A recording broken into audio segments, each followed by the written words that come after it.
All right. So this is a sort of a post-game session. We're going to be doing each of these when it feels right, and I think after the first episode, it feels right to have a chat about everybody's characters and what they felt like their character changed, because they've all been emailing me back and forth and Facebook messaging over the past week about what their character is and what their character was going to do and behave like. And so, Krista, would you like to talk about your character and maybe what differences between what you thought she was going to be like and what she's like in real life? So I like real life. Real life, yeah. Good. The conception of the character was like a young, really smarmy, kind of cocksure kind of person who has got an axe to grind. Where that has kind of tapered off a little bit, and now she just seems really genre aware, and just like she's just a little bit like uncaring about what's going on around her, but deeply affected by the people is where it feels it's going, which is an interesting change. Okay. I quite like her, but she's a little sassy and might tone down over the while. Okay. I like her sass. I think she's quite interesting. All right. So that's Sophia. On.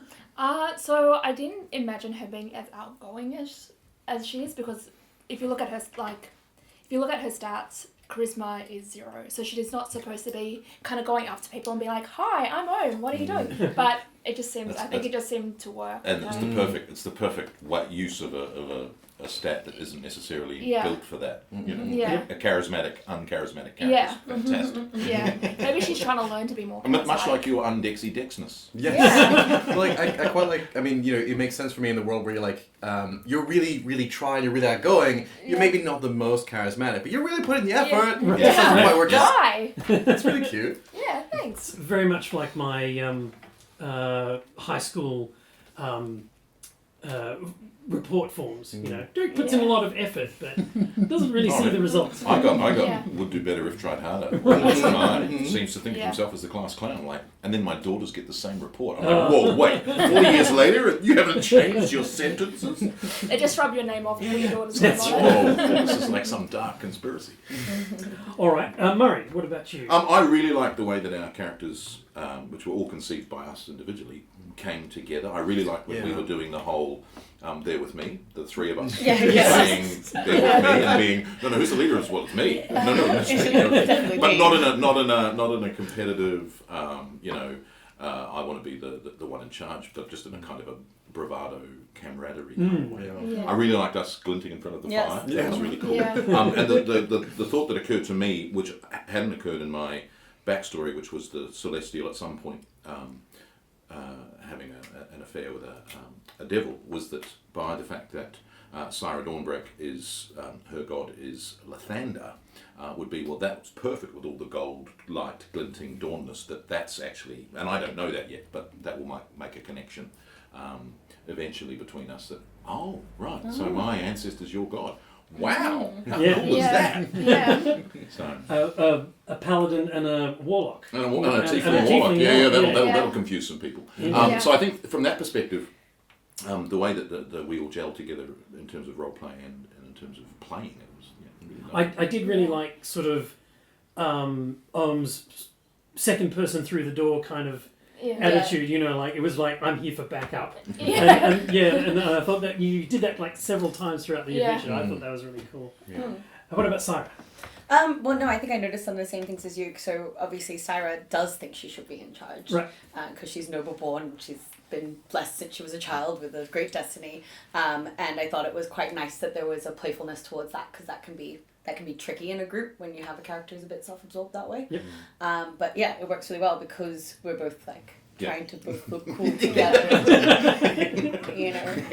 it might turn and the out contrast makes us even cooler. That's right. That's right. Obviously. That's an unlikely body cop. It is. And, well, I mean, the whole group, I think, when we were describing going through the town, I was like, yeah, you would stick out. Like, like there's these two, and then there's these two, and I think it was I think otherwise I think my character played pretty similarly to expected. She's a leaderly type who's quite polite, for example, but she didn't get very many opportunities to show her more childish behaviors, which is because she can be quick to feel angered about things. Like Yep. she gets frustrated quickly and doesn't. It's like, fine, I hate this. So I look forward to opportunities to being frustrated.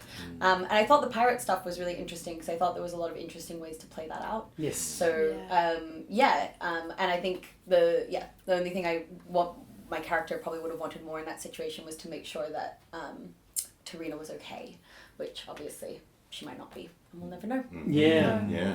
Yeah, that's interesting. Okay. I think, Tarina is definitely going to be able to take care of herself. I think she's a That's the survivor. I impression think I got. anyone who survives Yeah. a mutiny, you've got to be, Yeah. That whole, the way that can play out is kind of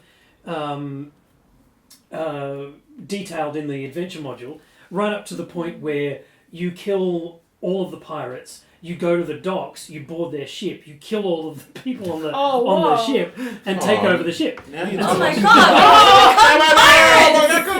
Yeah. I was thinking, could I impersonate Tarina and then give myself up? or Oh, something right, like that. right, nice. Thought That would have been been fun. interesting. I was going to go for But the I whole. don't. I've got persuasion, but no. I was going to real go for the whole solid. impersonate the head of the Hell Riders.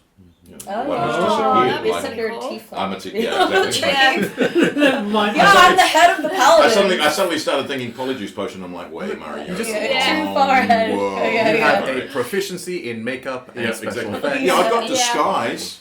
Yeah, I've got disguise elf too, but I'll just be like Yeah, a I don't know that- I don't 3-foot know Tarina. Yeah, I don't know I just shrunk with old Can you age. imagine that? We're all disguised as a male. So I mean, the only person who might have a shot of it is really Yeah, you. yeah. I guess. Yeah. Or maybe you. You Yeah. could pass as Tarina as well. He was, I'd like to read you the last line of this. Although the ship is worth 10,000 gold pieces intact, no one in Baldur's Gate wants to buy it because of its infamous reputation. Oh, so it's like I was a little bit disappointed my sleep spell didn't put more of them to sleep. If we were in first edition, that would have been combat over. But It was a good way to start, though. Like, my Yeah. character is definitely not bloodthirsty, so it was really nice to know, we're not trying to kill everything that's in our path. That was a really good start to it. Well, I think that's the other thing is that combat isn't necessarily murder hoboness. It can actually be Yeah. done Well, with and- thought and not using Eldritch Blast, for instance. Yes. yeah. Yeah, I mean, my character certainly wouldn't be into the bloodbath kind of nature of things, obviously. Yeah.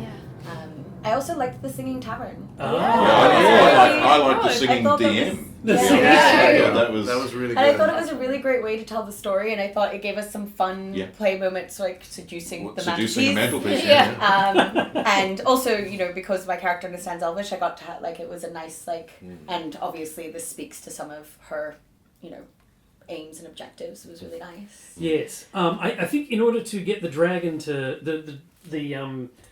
the tap room. dragon? No, What? sorry. A dragon. That's the tavern. tavern's actually a dragon. Not even. It's It's a like a mimic. sentient being. That's how it sings. It's a huge mimic. Like, Yeah. Actually, Actually, we've all just walked inside the belly of the dragon. That's always right. It's never a pub. That's The right. belly of the dragon, belly and it of is. the- It's a mimic. Oof. But I'm trying to find the rules here around. But I think you need to be of elven blood in order to sort of prompt the tavern to sing. But you rolled a 20, right? Yeah, I think it was a 19. It was Yeah, like it a was 19, very yeah. tiny. So you have um, some celestial blood, so. Yeah, So yeah. that's what I kind of Right, said. nice, The blood nice. stirs, and Yeah. yes. But I was sitting in this very seat with nobody here practicing the song last night. Oh, You didn't- You it should have was recorded that. Fantastic. Yeah. It was fantastic. Yeah, Just you did like really the well. in and outros of this. What does it Yeah, tell you? you're Does it tell you to practicing. sing? That's Or good. does it just give you the lyrics? No, it Gives just you gives the you the lyrics. lyrics. Right. Characters who understand Elvish can translate the lyrics. This surprises everyone, including Alan, who has never heard the spirit change its tune. Right. So yes, Yeah. So out of curiosity, who named the ship? Was that in the manual, or did you do that? Because The somebody Uncivil Serpent. really needs credit for that incredible wordplay. what? Why the uncivil servant? Because civil servants. Civil servants. Civil Yes. serpent. I think Civil that's servant. brilliant. Got to be where it It's comes really from. wonderful. Well, the other thing, of course, is as a base of operations, we have a bar that we haven't destroyed. That's Because I think one of true. the other things about a lot of adventures is that you end up fighting in the bar and essentially destroying the bar and would never ever be welcome back there. Yeah, they're down our table, but other than that, Right. Well, yeah, you landed on a patron. Okay. The three of us are welcome. I feel like I feel like I get on really well with Alan. By the way, just gonna put it out Yeah. there. I thought you drinks Your for everybody. natural ones on good persuade. That's the other thing I thought of doing for the pirate situation was going, maybe I pretend that she grifted me going, oh yeah, she beat me at Bones. Where is she? Right. Let me help. I will track her down for you. Yeah, that would be cool. But Loki, how does she keep cheating? Yeah. Just asking. No, No, I think reason. I think one of the things we have is I'm giving you signals right now. Can't you? Are you not picking them up? That's right. We try to think that on other PCs and we're like staring at I can them. see that becoming a thing too. Like Yeah. every time we walk into a situation, it'll be like, wait, let me give you the signal. Yeah. Wait. Are you giving me the deadpan signal? We can also use it as excuses to jump into combat, like go like, and I attack. And everyone's like, what? And I'm like, what? You gave me the signal. Did you misread my non-signal signal? Oh, sorry. All right. Well, we shall be back in a week to have more non-signal signals and enjoy the second episode of Descent to Avernus. Please tune in then. Thank you. Bye. Bye.